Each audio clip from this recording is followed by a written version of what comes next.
হাবু বাবু নতুন পর্ব পদ্মা ওই যে ওই দোকানে যা দেখেন কালা মুরগির মুতের শরবত আছে তো নিয়ে আন তো বোতল, নাহলে গাড়ি চালালে খুব একটা জোশ পাই না। ও ওই দোকানে নেই। ও আমি এখন যাচ্ছি।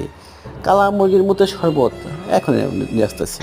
কালা মুরগির মুতের শরবত, কালা মুরগির মুতের ভাই, একটা কালা মুরগির মুতের শরবত থেকে এবার এমন এমন এমন করে নাচে যে মুরগিগুলা কালা মুরগি। ও আপনি কি ওই যে কু কু কু করে যে কালা মুরগি, হে মুরগির মতো শরবত চান? হ্যাঁ, সেটার দাম বেশি পড়বো, নেবেন? আচ্ছা ঠিক আছে। ওই যে কু কু কু করে, এর দাম বেশি পড়বো না। আচ্ছা কিন্তু ঠিক আছে, দেন একটা শরবত দেন। কু কু করে না মুরগির শরবত, এই দেন। কু কু কু করে না মুরগির মুতে শরবত। হ্যাঁ, কত দাম? ওই দিচ্ছি $1.57 দিয়ে দেন। কালা মুরগির মতো শরবত, কালা মুরগির মতো শরবত। এই যে দাদা, কালা মুরগির মতো শরবত পানে ভালো, দামটা কম।